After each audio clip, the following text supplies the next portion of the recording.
મિત્રો, જૂનાગઢમાં બનેલી એક સત્ય ઘટના તમારી સમક્ષ લઈને આવ્યો છું, તો થોડો સમય કાઢીને કથાને અંત સુધી જરૂર સાંભળજો. ઉર્મિલા દેખાવડી અને ચમત્કારી છોકરી હતી. ભણવામાં પણ એટલી જ હોશિયાર હતી. મળતાળું અને માયાળુ સ્વભાવ ધરાવતી આ છોકરી પોતાના આડોશ પાડોશના સોસાયટીના લોકોને, સહપાઠીઓને ગુજરાના દિલથી જીતી લીધું હતું. તે સૌને લાડકી હતી. ધોરણ 12માં ઉપલબ્ધ નંબર સાથે શાળામાં પ્રથમ નંબર પાસ થઈ હતી. તેણે માતા પિતા, શાળા અને શિક્ષકોનું નામ રોશન કર્યું હતું. પ્રામાણિકતા અને સ્નાતક કરી વન ધરાવતી હતી. અન્ય પ્રાણીઓને સ્વભાવ ધરાવતી તેનું સપનું હતું. આ માટે તે પોતાની પાસે ઈચ્છા વ્યક્ત કરી અને પિતાજીને પરવાનગી મળવા જ તે અમદાવાદની ગુજરાત કોલેજમાં પ્રવેશ માટે તૈયાર થઈ ગઈ હતી. સાથે સાથે હોસ્ટેલમાં રહેવા માટે પણ આવેદનપત્ર પણ ભરી દીધું હતું. ઉનાળુ વેકેશન શરૂ થવાનું જ ઉર્મિલા અમદાવાદ આવી ગઈ હતી. માતા પિતાની લાડકી અને નાના ભાઈની પ્રિય દીદી હવે હોસ્ટેલમાં રહેવા લાગી હતી. નવું વાતાવરણ, નવો અભ્યાસક્રમ અને નવા મિત્રો વચ્ચે માયાળુ છોકરી ગોઠવાઈ જવાના વાર ના લાગે. અન્ય છોકરીઓને તેની પોતાની મિત્ર બનાવવાની ઈચ્છા રાખતી હતી. છોકરાઓ પણ તેની સાથે વાત કરવા તલપતા હતા. શિક્ષકો તેના તેજસ્વી વિચારોને પ્રભાવિત થઈ તેને ભણવા માટે ઉત્સુક કહેતા હતા. અહીંયા જૂનાગઢમાં એક છોકરી સરિતા અને જૂનાગઢ પાસે નાનકડા ગામ સુરમુખની રસીલા સાથે ઉર્મિલાની દાઢ મિત્રતા થઈ ગઈ હતી.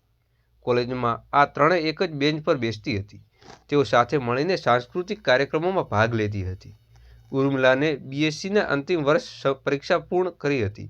તે તેની બે નજીક સખીઓ સરિતા અને રસીલા વતન પાછા આવી ગઈ હતી. ઉર્મિલાના બાળપણથી જ ગિરનાર અને તેની આસપાસના પ્રાકૃતિક સ્થળો ખૂબ જ પ્રિય હતા. હવે તે પોતાના ખભે કેમેરો અને દૂરબીન રાખી પંખીઓને નિહાળી તેમની ફોટોગ્રાફી કરતી હતી અને તેમની વર્તણૂક અભ્યાસ કરતી શરૂ કર્યું હતું. એક દિવસ સરિતા અને તેની સાથે મુલાકાતે આવી. ઉર્મિલા તેના અચાનક આગમનથી આશ્ચર્ય પામી હતી. અરે સરું, કેમ આમ અચાનક આવી ગઈ? સરિતાએ ઉત્સુકતાપૂર્વક કહ્યું. ઉર્મિલા, રસીલાનો ફોન કર્યો હતો કે આપણે સુરમુખ જઈએ. તને ખબર છે, તેના ગામમાં ગિરનારની ગોદમાં આવેલી વાવણી છે. નવું પંખી જોવા માટે વન વિનાર કતું રસપ્રદ પ્રસ્તુત થયે છે. ઉર્મિલા થોડો ક્ષણ ચિંતિત કરી. મારે હાલમાં નવરંગ પંખીઓને અભ્યાસ કરવો છે. અહીં ગિરનાર જંગલમાં મહેમાન બને છે, તેના અવાજ રેકોર્ડ કરવાનો છે અને તેની માળાઓને નિહાળવાની છે. સરિતા તેને સમજાવીને બોલી, રસીલાનું ગામ પણ ત્યાં જ છે. ગિરનારની નજીક હોવાથી કારણે તું તારા અભ્યાસ પણ આગળ વધારી શકીશ અને દેશી ચૂલાઓની વાનગીઓ, રોટલા અને માકડ જેવા ખાવા મળશે. આ વાતોથી ઉર્મિલાને મનમાં સરળ બન્યું હતું. બંને સખીઓ સાંજે સુરમુખ જવા માટે તૈયાર બસમાં બેસી ગઈ. મુસાફરી દરમિયાન તેમણે આનંદ અને મર્યાદા ન રહી. બસ કંડક્ટરે ટિકિટ માટે પૂછ્યું. સુખપુર? હા, ઉર્મિલાનો જવાબ આપ્યો. અરે પૈસા આપ્યા?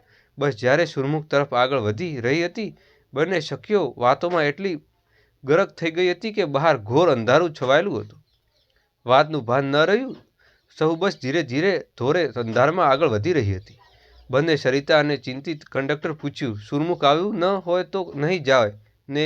કંડક્ટરે શાંતિથી જવાબ આપ્યો, બહેન, સુખપુર હજુ અડધી દોઢ કલાક દૂર છે અને તેઓ લાઇનની લેમ્પ સ્ટોપ છે. કંડક્ટરનો આ જવાબ સાંભળીને બંને સખીઓ આશ્ચર્યચકિત થઈ ગઈ હતી. સરિતાએ કહ્યું, પણ સુરમુખ તો જૂનાગઢની માત્ર 1 કલાક જ અંતરે હોય છે ને? કંડક્ટરે નમ્રતાથી હસતા જવાબ આપ્યો, બહેન, તમે જે સુખપુરની વાત કરો છો એ પહેલું વડાળ પાસેનું સુરમુખ છે. આ તો ધારી તાલુકાનું સુરમુખ છે. કંડક્ટરનો જવાબ સાંભળીને બંનેની આંખમાં પાણી આવી ગયા. ઉર્મિલા રડમસ ચહેરે બોલી, આખરે તો વડાળ પાસેનું સુરમુખ જવું છે. કંડક્ટરે મમતા સાથે કહ્યું, તમારે બોર્ડ બરાબર વાંચવું જોઈએ ને? અરે બહેન, બસમાં બેઠેલા 5-7 અન્ય સભ્યોનું ધ્યાન પણ આ વાત પર કેન્દ્રિત થઈ ગયું હતું. સરિતાના ડૂસકા ભરવા બોલી, હવે અમે શું કરીશું? ક્યાં જઈશું? અહીં આ બાજુ અમારા કોઈ સગા સંબંધી કે ઓળખાણવાળું નથી. આખો જવાબ આપતા કંડક્ટરે કહ્યું, આ સમયે અહીંથી કોઈ વાહન પણ મળશે નહીં.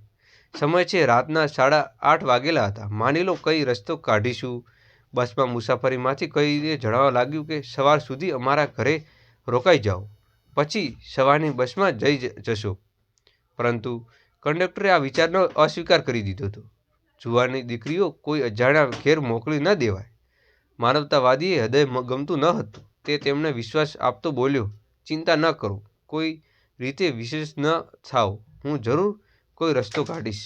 કંડક્ટરને અચાનક સુરમુખના એક કાનજી બાપા યાદ આવ્યા. કાનજી બાપા જેઓ ગામની પેઢીગત સુખી હતા, અત્યંત ઉદાર અને સહકાર પ્રદાન કરનારા માનવવાદી હતા. કંડક્ટર જોશીભાઈ ઘણા વર્ષોથી આ ફિલ્મ લાઇન પર ફરજ બજાવતા હતા અને કાનજી બાપાના ઘરે તેમને ખાસ ઓળખાણ હતી. સુખી બાપાના ઘરે તે સવાર સાંજ રોટલા ખાતા હતા. દૂધ અને છાશ વ્યસ્તા પુરવઠો થતો હતો. આ તેમની ઉદાર સ્વભાવિકતા સાક્ષી હતી. બસ ધારીના ગામમાં એક વળાંક લઈ રહી હતી. ત્યાં કંડક્ટરના મનમાં કાનજી બાપાનો વિચાર આવતો હતો. તંદ્રા તૂટું તેમને તરત જ વાદળી બોલાવી, હવે હું કાનજી બાપાને પાસેથી મદદ લઉં છું. સુરપુખ આવી ગયું છે. બધા મુસાફરો સાથે ઉર્મિલા પણ સારીતા ચિંતાતુર રહેતા હતા. બસમાંથી નીચે ઉતર્યા. બસ ઠેકાણે મૂકી પછી કંડક્ટર ડ્રાઈવર વિગતવાર કહ્યું, ચાલો રાણાભાઈ, આપણે બંને દીકરીઓને મુખ બાપાને ઘરે મૂકી આવીએ. મુખ બાપાનું ઘર આવું ગયું છે. ડેલી ઉઘાડી હતી. કંડક્ટરે અવાજ લીધો, મુખી બાપા ઘરે છો કે એમ? મહેમાન આવ્યા છીએ. મુખી બાપા ઘરેથી ઓરડામાંથી ઓરસી સુધી આવ્યા અને તેઓ હસતા હસતા બોલ્યા, આવજો જોશીભાઈ અને રાણાભાઈ પણ છે. હા આવો, સૌનું સ્વાગત છે. સુખી બાપાએ ફળિયામાં તરત જઈને મહેમાનોનું ઉષ્માભર્યું સ્વાગત કર્યું. આવજો દીકરાઓ એટલે બંને જણાએ દીકરીને પણ પ્રેમથી આવકાર્યો. ઓરિસ્સામાં ખાટલો પર બેસીને સૌએ પાણી પીધું અને દરમિયાન આકા શાકમાંથી સુખી બાપા અને પત્ની પણ આવી. સૌને જય શ્રી કૃષ્ણ ભરી તેમની દીકરીઓ સાથે પ્રેમથી વાત કરી. જોશીભાઈએ આ ઘટનાની વિગત ભૂખી બાપુને જણાવી. મુખી બાપા આશ્વાસન આપતા બોલ્યા, કોઈ ચિંતા કરશો નહીં. આ તો ખલલ ઘણીઓનો ખોટલો છે. દીકરીઓ મારી જ દીકરીઓ છે. તેમણે બંને દીકરીઓને ઓરડામાં લઈ જઈ વિશ્રામો આપવા દોર્યું અને તેમની પુત્ર સાથે પણ ઓળખાણ કરાવી. રાત્રે 10 વાગે સુખી બાપાના રસોડામાં ખાટલામાં ટપાક અને શાકભાજીના વારના સુગંધ ઘરમાં તમામ સભ્યોને ભલભલાતો લાગતો હતો. ડ્રાઈવર અને કંડક્ટર રજા માંગવાનું કહ્યું. મુખી બાપા, હવે અમે જઈએ. મુખી બાપા બોલ્યા, અરે હજુ ક્યાં જાઓ છો? ખોટલો ખાવા વગર નહીં જવા દઉં. કંડક્ટર અને ડ્રાઈવર થોડું સંકોચાયા અને મુખી બાપાની જિંદગી સાથે નહોતી ટકી શક્યા. ગરમ ગરમ બાજરાના રોટલા, માખણ, દૂધ અને શાક સાથે સૌને હેદભાવ ભર્યા ભોજન પીરસ્યું. અમે હુમી અજાણ્યાઓને બરફ ગોળી ગયો છે. વહેલી સવારે મુખી બાપાએ બંને દીકરીઓને બસ સ્ટેન્ડ સુધી મૂકી આવ્યા. 9 વાગ્યા બંને છોકરીઓ સુરક્ષિત રીતે જૂનાગઢ પહોંચી ગઈ. આ ઘટનાને 10 ચોમાસા વીતી ગયા હતા. ઉર્મિલા અને સારો ગુણ સાથે બીએસસી પૂર્ણ કર્યું હતું. યુપીએસસીની દ્વારા લેવામાં આવતી વન અધિકારી પરીક્ષાને પણ પાસ કરી દીધી હતી. ડાંગના જંગલમાં એમણે ઓરસેપ તરીકે નિમણૂક થઈ હતી. ઉર્મિલાને પોતાની ફરજ નિષ્ઠા અને પ્રામાણિકતાથી નિભાવી રહી હતી.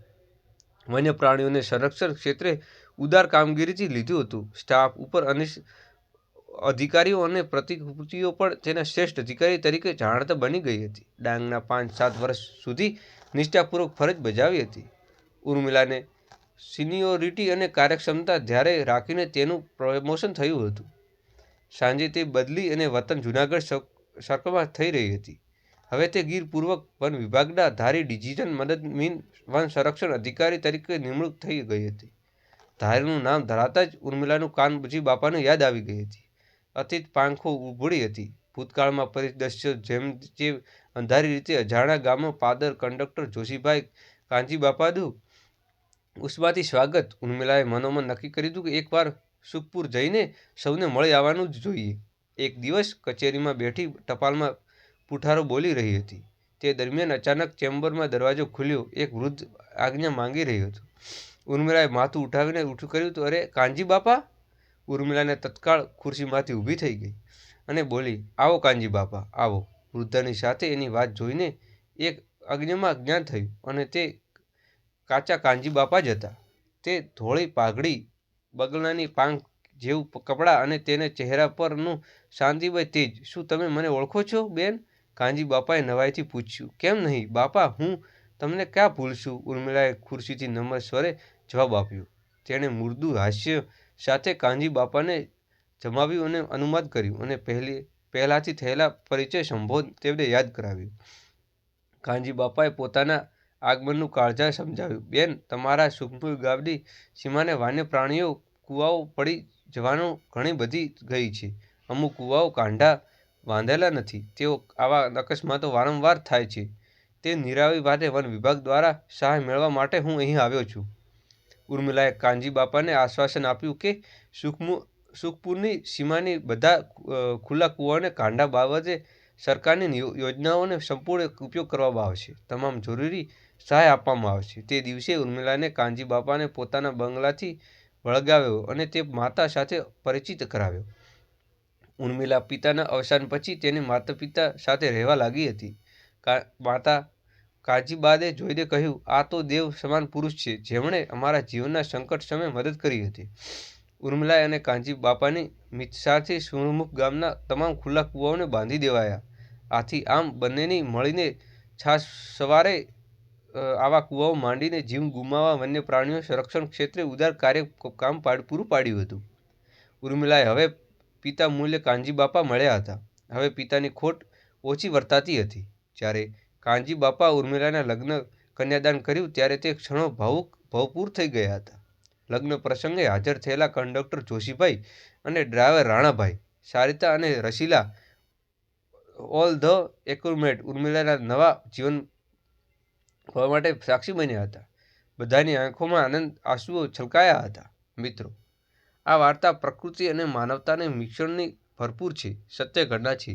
જો આ વાર્તા તમને પસંદ આવી હોય તો વિડીયોને લાઇક કરીને ચેનલને સબસ્ક્રાઈબ કરવાનું ભૂલશો નહીં. સાથે બેલ આઇકનને દબાવશો. ઓલ નોટિફિકેશન પર સેટ કરી દેજો. જો તમને વિડીયો સારો લાગ્યો હોય તો કોમેન્ટ બોક્સમાં તમારા અનુભવ જણાવજો. મિત્રો, ફરી મળશું નવી કહાની સાથે, નવા વિડીયો સાથે. ત્યાં સુધી આ વિડીયો તમારા મિત્રજનોને શેર કરવાનું ભૂલશો નહીં. મિત્રો, ત્યાં સુધી જય શ્રી કૃષ્ણ, જય શ્રી રામ.